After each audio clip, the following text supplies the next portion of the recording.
कुछ गोताखोरों ने समुद्र में एक चौंकाने वाला दृश्य देखा। एक छोटी भेल जाल में फंसी थी और हिल नहीं रही थी। 2 हफ्तों में तीसरी बार ऐसी घटना देखी गई। फंसी भेल को पीड़ा हो रही होगी। जब एक आदमी उसके पास जाल और रस्सी हटाने लगा तो उसने देखा कि भेल मर चुकी थी और उसके शरीर पर गहरे घाव थे। चारों लोग भेल की मौत का कारण पता कर रहे थे कि कुछ शार्क आ गईं, लेकिन हैरानी थी कि 10-15 शार्क मादा थीं, नर शार्क नहीं थी। अजीब बात थी कि यह प्रजाति नुकीली नाक वाली हल्की शार्क झुंड में शिकार नहीं करती।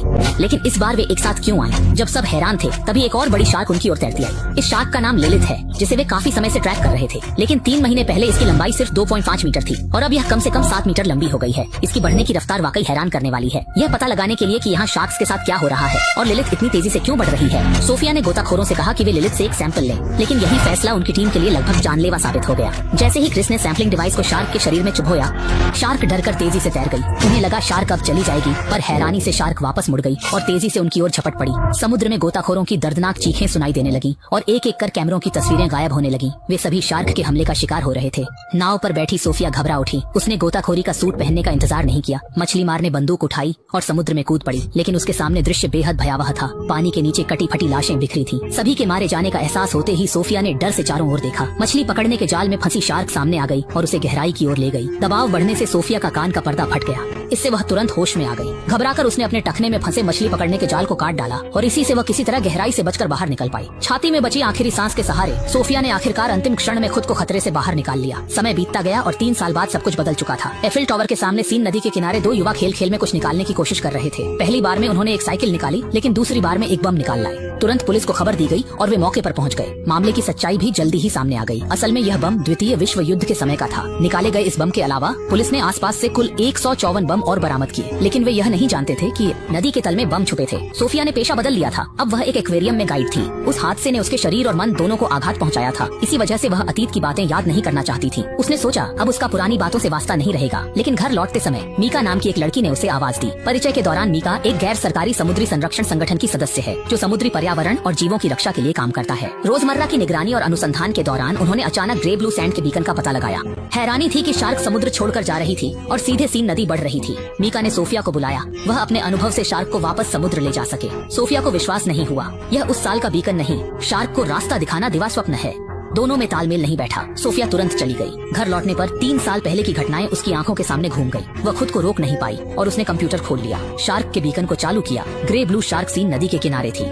शार्क सीधे पेरिस के सिटी सेंटर की ओर तैर रही थी, जिसे साफ था कि मीका और बाकी लोग सही थे। यह देखकर सोफिया घबरा गई, क्योंकि अगर समय रहते इस शार्क को खत्म नहीं किया गया तो नदी में तैरने वाले लोग खतरे में पड़ सकते हैं। शार्क की पुष्टि के लिए सोफिया बीकन के सहारे नदी किनारे पहुंची। सामान्य तौर पर ग्रे ब्लू शार्क मीठे पानी में जिंदा नहीं रह सकती, या शायद बीकन गिरकर यहाँ तक आ गया हो। कुछ देर बाद वह एक बेघर व्यक्ति के ठिकाने पर पहुंची, पर वहाँ कोई नहीं था। इसी दौरान एक छोटा कुत्ता नदी की ओर भौंकता रहा, मानो उसका मालिक नदी में गिर गया हो। सोफिया ने जल्दी भांप लिया कि अगर बीकन गिरा होता तो वह धारा के विपरीत बहकर यहाँ नहीं आ सकता था, और आसपास की गंधें भी यही इशारा कर रही थी कि यहाँ सचमुच शार्क है। अगले दिन सोफिया फिर से नदी किनारे निरीक्षण करने पहुंची और उसने देखा कि शार्क अभी भी आसपास मंडरा रही है। तभी एक फोन कॉल आया। असल में नदी पुलिस ने एक लाश बरामद की थी। नदी पुलिस मुख्य रूप से सीन नदी की गश्त और प्रबंधन की जिम्मेदारी संभालती है, और वे तुरंत मौके पर जांच के लिए पहुंच गए। और यह व्यक्ति कल रात एक बेघर व्यक्ति लापता हो गया, लेकिन उसका निचला हिस्सा गायब था। पुलिस को लगता है कि यह किसी बड़े जीव का काम हो सकता है, इसलिए उन्होंने पूर्व समुद्री विशेषज्ञ सोफिया और समुद्री जीवों से परिचित मीका को बुलाया। काटने के निशानों से यह लगभग पुष्टि हो गई कि यह ग्रे शार्क का काम है। इसके बाद सोफिया ने स्थिति की जानकारी पुलिस प्रमुख को दी और तुरंत जल द्वार बंद कर शार्क को खत्म करने की सलाह दी। पुलिस प्रमुख ने इस पर विश्वास नहीं किया और तुरंत कुछ पुलिस कर्मियों को पानी में जांच के लिए भेजने का फैसला किया। हालांकि सोफिया और मीका इसे खतरनाक मानते थे, लेकिन पुलिसकर्मी बिना डरे हुए थे। कोई उपाय न देख सोफिया को नाव के साथ जांच में सहयोग करना पड़ा, लेकिन मीका जल्दी से सीन नदी छोड़कर चला गया। रास्ते में दृश्य बहुत सुंदर था। कहा जाता है कि आप पेरिस की 70% प्रसिद्ध इमारतें देख सकते हैं, लेकिन इस समय लोगों का ध्यान शार्क पर था। बीकन से सटीक स्थान की पहचान हुई और 3 सशस्त्र पुलिसकर्मी नीचे कूदे। नदी का पानी समुद्र से अलग होता है और दृश्यता कुछ मीटर की होती है। शुरू में पुलिसकर्मियों को शार्क का संदेह नहीं हुआ, लेकिन थोड़ी देर बाद उन्होंने कुछ शक्तिशाली महसूस किया। किनारे पर मीका चिंतित हो गए। उन्हें डर था कि पुलिसकर्मी शार्क को नुकसान पहुंचा सकते हैं, इसलिए उन्होंने संरक्षण संगठन को फोन किया और चश्मे वाली लड़की से कहा कि वह हैकर तकनीक से बीकन को काट दे, ताकि शार्क की स्थिति छिपी रहे। उसी समय सोफिया ने सिग्नल खो दिया और तुरंत पुलिस को सतर्क किया। कुछ ही देर में तीनों पुलिसकर्मी सुरक्षित नाव पर लौट आए। किसी ने शार्क की छाया नहीं देखी, लेकिन सोनार से पुष्टि हुई कि विशाल जीव किनारे आ गया है, जिससे सोफिया हैरान रह गई। सिग्नल बिना वजह गायब नहीं हो सकता था जब तक कि उसने पास में मिका को नहीं देखा। तभी सोफिया को सब समझ में आ गया और वह तुरंत समुद्री संरक्षण संगठन के पास पहुंची। सोफिया ने मिका से पूछा कि उसने ऐसा क्यों किया। मिका ने बताया कि यह सब शार्क की रक्षा के लिए था और वह सभी को एक साथ कार्रवाई के लिए बुलाना चाहती थी। सोफिया ने यह सुनकर निराशा जताई। समुद्री जीवों की रक्षा करना सही है, लेकिन यह शार्क पेरिस के लिए खतरा है। इसी बीच पुलिस अधिकारी ने वरिष्ठ को बताया कि नदी में शार्क है और सोफिया की सलाह मानकर तुरंत निरीक्षण कर खतरे को दूर करने का सुझाव दिया। यह सुनकर पुलिस प्रमुख चिंतित हुआ, क्योंकि जल्द ही ट्रायथलॉन की तैराकी प्रतियोगिता है जिसमें दुनिया भर के पत्रकार और प्रतियोगी आएंगे। इसलिए नदी तट को बंद करना संभव नहीं है और उसके पास ऐसा करने का अधिकार भी नहीं है। एकमात्र उपाय मेयर से बात करना है। अगले दिन सुबह पुलिस प्रमुख सोफिया को लेकर मेयर से मिलने गया, लेकिन मेयर ने सुनने के बाद कोई प्रतिक्रिया नहीं दी, क्योंकि वह प्रतियोगिता को लेकर अधिक चिंतित था। इस बार की गतिविधि 17 अरब की लागत से हुई है और यह पेरिस की पहचान दर्शाती है। अगर कुछ गड़बड़ हुई तो मेयर का पद संभालना बेकार होगा। सोफिया ने चेतावनी दी कि अगर चेतावनी नहीं मानी गई और प्रतियोगिता जारी रही तो यह नरसंहार बन सकती है। मेयर ने कहा कि मुझे परवाह नहीं, अगर समस्या हुई तो यह आपकी पुलिस की लापरवाही होगी। मेयर को समझाने में असफल होते देख पुलिस प्रमुख और अन्य लोग गुस्से में चले गए। उच्चतम अधिकार क्षेत्र ने नदी बंद करने की अनुमति नहीं दी, इसलिए सभी ने शार्क को खत्म करने का निर्णय लिया। लेकिन जैसे ही तैयारी कर रहे थे, अचानक आपात स्थिति उत्पन्न हो गई। सिग्नल बंद करने वाली लड़की वापस आई और कहा कि उसने बीकन को फिर से सक्रिय कर दिया है, लेकिन उन्होंने देखा कि शार्क पेरिस के भूमिगत जलाशय में चली गई। इससे भी बड़ी चिंता ये है कि मिका ने शार्क की स्थिति की पुष्टि कर दी है और आज रात वह दर्जनों प्रशंसकों के साथ उसे समुद्र की ओर ले जाने की कोशिश करेगा। ग्रे व्हेल की पुरानी घटनाओं को याद करते हुए वह मदद के लिए जल्दी में आया। उसी रात मिका सच में अपने प्रशंसकों के साथ भूमिगत जलाशय में पहुंच गया। वह शार्क को समुद्र की ओर ले जाने के लिए सोनार प्रणाली का उपयोग करना चाहता था। सभी मिका की हिम्मत और दृढ़ संकल्प की सराहना कर रहे थे, लेकिन उन्हें यह नहीं पता था कि आगे का खतरा उनकी कल्पना से परे था। उसी समय सोफिया और पुलिस वहां पहुंचने की कोशिश कर रहे थे। वे भूमिगत सुरंगों से पेरिस के मृत्यु साम्राज्य पहुंचे। यहाँ पहुंचकर मैं बताना चाहूंगा कि पेरिस ने शुरुआती वर्षों में शहर के नीचे की जमीन को खोखला कर एक जटिल भूमिगत दुनिया बनाई थी। बाद में ऊंची इमारतें बनाना मुश्किल हो गया, कब्रिस्तान की जगह कम हो गई और लोग शवों को भूमिगत ले जाने लगे। सीन नदी के विस्तार से पेरिस के नीचे एक जलाशय बना जिसे मृत्यु साम्राज्य कहा गया। फिल्मांकन के समय भू आकृति को स्पष्ट दिखाना संभव नहीं था। मैंने एक चित्र बनाया ताकि सब समझ सके। मिका जहाँ है वह गोलाकार गहरा कुआं है जिसका एक निकास संकीर्ण मार्ग है। अगर आगे कुएं में कोई खतरा हो, अंदर के लोगों के लिए जल्दी निकलना मुश्किल था। सोफिया और पुलिस के पहुंचने से पहले ही मिका सोनार लेकर पानी में थी। सोफिया ने उसे तुरंत लौटने को कहा, क्योंकि शार्क कभी भी हमला कर सकती थी। बातचीत के दौरान पानी पर 2 पंख दिखे, एक बड़ा और एक छोटा। ये समझते हुए कि ग्रे शार्क ने बच्चा दिया है, मिका का खतरा बढ़ गया। हैरानी की बात थी कि मिका ने सलाह अनसुनी कर शार्क के बच्चे को छूते हुए कहा कि कोई खतरा नहीं है। इस घटना ने सबको चौंका दिया। लगता है शार्क सच में खतरा नहीं है। तभी एक पुलिसकर्मी पानी में कूदा ताकि मीका को वापस ला सके, पर मीका जिद पर अड़ी थी और किनारे आने से मना कर रही थी। लेकिन अगले ही पल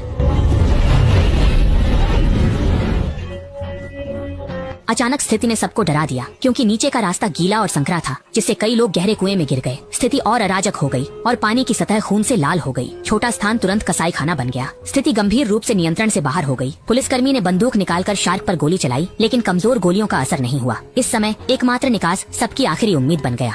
हर कोई बाहर निकलने की सोच रहा था, लेकिन भगदड़ से नई हानि हुई। इस अव्यवस्थित दृश्य को देखकर सोफिया की आंखों में दुख और बेबसी थी। इस दुर्घटना में 12 लोगों की मौत हो गई और जल्द ही पेरिस के अस्पताल घायल लोगों से भर गए। इस त्रासदी को टाला जा सकता था, लेकिन कुछ लोग प्रकृति की शक्ति को कम आंकते हैं। इसके बाद पुलिस ने गहरे कुएं का निरीक्षण किया और एक नई स्थिति पाई। जब उन्होंने देखा कि एक शार्क का बच्चा मर चुका है, तो सोफिया गहन विचार में पड़ गई। शार्क के शव का अध्ययन करने पर सच्चाई सामने आई। ग्रे लाइट शार्क मीठे पानी में इसलिए रह सकती थी क्योंकि उसके शरीर में बदलाव हुआ था और वह गलती से सीन नदी में आ गई थी, जिससे यह त्रासदी हुई। शार्क के पेट को काटने पर दर्जनों छोटी मछलियों के बच्चे निकले, जो असामान्य था, क्योंकि शार्क का बच्चा गर्भवती कैसे हो सकता है। पहले की शार्क को याद करते हुए सोफिया ने चौंक कर कहा कि ग्रे लाइट शार्क ने विकास किया है और एकल प्रजनन में बदल गई है, जो बताता है कि वह इतनी तेजी से क्यों बढ़ी। यह सब एक परिवर्तित जीव है। शार्क का गहरे कुएं में जाना बच्चे को जन्म देने के लिए था, यानी गहरे कुएं की स्थिति सीन नदी में शार्क का पुराना ठिकाना है। हमें इस बड़ी शार्क को तुरंत खत्म करना होगा, नहीं तो यह अनंत रूप से प्रजनन कर पूरे पेरिस में फैल जाएगी। इसके बाद पुलिस प्रमुख सोफिया के साथ फिर से मेयर से मिले और उन्हें स्थिति की गंभीरता बताई। हालांकि मेयर मानने को तैयार नहीं थे और उन्होंने नदी क्षेत्र के पुलिस कर्मियों को दोषी ठहराया। ये देखकर सोफिया अब और बर्दाश्त नहीं कर सकी और उसने मेयर को कड़े शब्दों में सोचने की सलाह दी और फिर से कहा कि यदि प्रतियोगिता जारी रही तो परिणाम दर्दनाक होगा। मेयर ने सुनकर परवाह नहीं की और पुलिस प्रमुख आदि को बाहर निकाल दिया। नागरिकों में दहशत रोकने के लिए मेयर ने टीवी पर घोषणा की कि शार्क बिल्कुल नहीं है। पिछले पीड़ितों का भी शार्क से संबंध नहीं था। सभी को ट्रायथलॉन का स्वागत करना चाहिए, यही महत्वपूर्ण है। प्रतियोगिता में एक दिन बचा था और पुलिसकर्मी हार मानने की तैयारी कर रहे थे। इस समय सोफिया चुपके से सबसे उत्कृष्ट पुलिसकर्मी के पास गई और उसे समझाया कि सभी को प्रोत्साहित करें। अगर शार्क को ऐसे ही छोड़ दिया तो कल की प्रतियोगिता त्रासदी बन सकती है। कई बार सोचने के बाद पुलिसकर्मी ने सोफिया की बात मानी और फिर पूरे नदी क्षेत्र की पुलिस ने मिलकर निर्णय लिया कि वे पूरी ताकत से शार्क का खात्मा करेंगे। हालांकि यह कार्य खतरनाक है, लेकिन एक न्यायप्रिय पुलिसकर्मी के रूप में वे इसे अनदेखा नहीं कर सकते। सोफिया के सुझाव पर उनकी योजना थी कि पहली टीम पहले के प्रवेश द्वार से गहरे कुएं तक पहुंचे। फिर वे गहरे कुएं में 30 मीटर नीचे जाकर तल तक पहुंचते हैं और लगभग 20 मीटर लंबी सुरंग से तैरते हैं जो उन्हें एक बंद भूमिगत मकबरे में ले जाती है। वे यहाँ कुछ बम लगा सकते हैं और फिर सोनार से शार्क को आकर्षित कर सकते हैं। जब शार्क रुकती है तो वे बम विस्फोट करके मकबरे को नष्ट कर देते हैं। उस समय ढहती हुई इमारत निकास बंद कर देगी और शार्क फंस जाएगी। उसी समय सभी लोग एक अन्य 80 मीटर लंबी सुरंग से बाहर तैरते हैं और बाहर एक चौड़ी सीन नदी है जहाँ दूसरी टीम नदी में है। सतह पर सहायता के लिए तैयार रहें ताकि किसी अप्रत्याशित स्थिति का सामना किया जा सके। इतनी सूक्ष्म योजना से सब निश्चिंत थे, इसलिए अगले दिन इसे लागू किया गया। यह दिन पेरिस में ट्रायथलॉन का समय था, इसलिए सबको प्रतियोगिता से पहले कार्य पूरा करना था। समय की कमी को देखते हुए पहली टीम का नेतृत्व सोफिया ने किया। उनकी 4 लोगों की टोली तेजी से गहरे कुएं तक पहुंची, फिर सावधानी पूर्वक 30 मीटर नीचे उतरकर तल तक पहुंची। इसके बाद उन्होंने लगभग 20 मीटर लंबी सुरंग पार की और भूमिगत कब्रगृह उनके सामने था। बम की व्यवस्था सुचारू रूप से हुई। जब शार्क को आकर्षित करने की कोशिश हो रही थी, अप्रत्याशित घटना घटी। किसी ने जलती छड़ी जलाई ताकि दृश्यता बढ़े, लेकिन देखा कि एक शार्क नहीं बल्कि सैकड़ों थी। असल में एक दिन में ही ग्रे लाइटवेट ने इतने बच्चे पैदा कर दिए थे और उनकी वृद्धि की गति सामान्य से तेज थी। यह देखकर सभी ने तुरंत कार्रवाई की और सोनार उपकरण छोड़कर निकलने की तैयारी करने लगे। तभी कुछ शार्क ने अचानक हमला कर दिया और कुछ ही सेकंड में एक व्यक्ति को चबा दिया। यह देखकर कि साथी के हाथ में रिमोट डिवाइस चालू नहीं हुआ था, एक पुलिसकर्मी बहादुरी से तैरते हुए आगे बढ़ा। जैसे ही उसने उपकरण उठाया और चालू किया, वह भी शार्क के चंगुल में फंस गया। बम का काउंटडाउन शुरू हो गया था। यह देखकर सोफिया ने आखिरी पुलिसकर्मी को पकड़कर तेजी से निकलने की कोशिश की। जैसे ही दोनों कब्र से बाहर निकले, उनके पीछे जोरदार विस्फोट हुआ। इसी समय पेरिस ने 2024 के विश्व ट्रायथलॉन चैंपियनशिप का स्वागत किया और नागरिक सीन नदी के किनारे इकट्ठा होकर उत्सव मना रहे थे। विभिन्न देशों के पत्रकार और खिलाड़ी एकत्रित हुए थे और यह दृश्य बहुत ही भव्य था। इस समय मेयर सबकी नजरों में आकर खड़े हुए और यह प्रतियोगिता निश्चित रूप से उनके कार्यकाल को उज्जवल बनाएगी। एक जोशीले भाषण के बाद मेयर ने प्रतियोगिता की शुरुआत की घोषणा की और तुरंत सैकड़ों खिलाड़ी नदी में कूद पड़े। उनकी उत्सुकता चरम पर थी, लेकिन उन्हें यह नहीं पता था कि मौत उनके रास्ते में है। दूसरी ओर सीन नदी पर 1 किलोमीटर दूर दूसरी टीम ने सफलतापूर्वक सोफिया और पुलिसकर्मी को प्राप्त किया। ऐसा लगा कि काम खत्म हो गया है, लेकिन सोफिया फिर से नदी के तल में गई। वह उसी रास्ते से गई जिससे वह आई थी, ये देखने की निकास पूरी तरह ध्वस्त है या नहीं। जब उसने देखा कि सब कुछ सख्ती से बंद है, उसने राहत की सांस ली, लेकिन अगले ही पल ग्रे शार्क बाहर आ गई। यह स्पष्ट था कि ध्वस्त की गई परत बहुत पतली थी और इस खतरनाक मछली को रोकने के लिए पर्याप्त नहीं थी। इस समय सोफिया निराश थी, लेकिन वह कोई हरकत करने की हिम्मत नहीं कर सकी। ग्रे शार्क ने सोफिया के चारों ओर एक चक्कर लगाया और फिर सीन नदी की ओर बढ़ गई, ये महसूस करते हुए कि बाहर के लोग खतरे में होंगे। सोफिया तेजी से पानी की सतह पर आई, लेकिन जैसे ही वह दूसरी टीम पर चढ़ने की सोच रही थी, एक भयानक घटना हो गई। ऐसा लगता है कि ग्रे शार्क जानबूझकर सोफिया के साथ खेल रही थी। पहले उसे उम्मीद दी, फिर उसे निराशा में बदल दिया। सौभाग्य से सोफिया और पुलिसकर्मी आखिरकार बच गए। वे मुश्किल से तैरते हुए गैस पर चढ़ गए। आश्चर्य की बात यह थी कि इसके बाद की स्थिति बहुत अजीब थी। शार्क ने सोफिया पर हमला जारी नहीं रखा, बल्कि प्रतियोगिता की दिशा में तैर गई। कुछ मिनटों के बाद जबरदस्त प्रतियोगिता में असामान्य घटनाएं होने लगी। किसी के एक धमाके के बाद गायब हो जाने पर और अधिक लोग चिल्लाने लगे। निर्णायक ने जब तक शार्क को देखा, तब तक बहुत देर हो चुकी थी। इस दृश्य ने सभी को स्तब्ध कर दिया। लोग चीखने लगे, माहौल अराजक हो गया और कोई भी वहाँ ज्यादा देर रुकने की हिम्मत नहीं कर सका। जैसे जैसे लोग अपनी जान गंवाने लगे, जो पहले उत्सवमयी प्रतियोगिता थी वह नरसंहार में बदल गई। इस भयानक दृश्य को देखकर मेयर डर से गीले हो चुके थे। इस समय सुरक्षा के लिए सेना ने हस्तक्षेप किया। वे प्रशिक्षित और शांत थे और उन्होंने शार्क पर गोलीबारी शुरू कर दी। हालांकि ग्रे लाइट शार्क की ताकत कल्पना से परे थी। सोफिया के बम ने भी उसे नहीं मारा, तो गोलियों का क्या असर होगा। शायद ग्रे लाइट शार्क की बुद्धिमत्ता भी बढ़ गई थी। वह सच में ढेर सारे गोले की ओर तैर गया। पहले पुलिस ने खतरे को पूरी तरह साफ नहीं किया था और नदी के तल में द्वितीय विश्व युद्ध के कई गोले पड़े थे। उसकी तेज तैराकी ने गोले को ऊपर उठा दिया और फिर वे भारी तरीके से नदी के तल पर गिर गए। उनमें से एक गोला आखिरकार सक्रिय हो गया, जिससे एक श्रृंखलाबद्ध प्रतिक्रिया शुरू हो गई।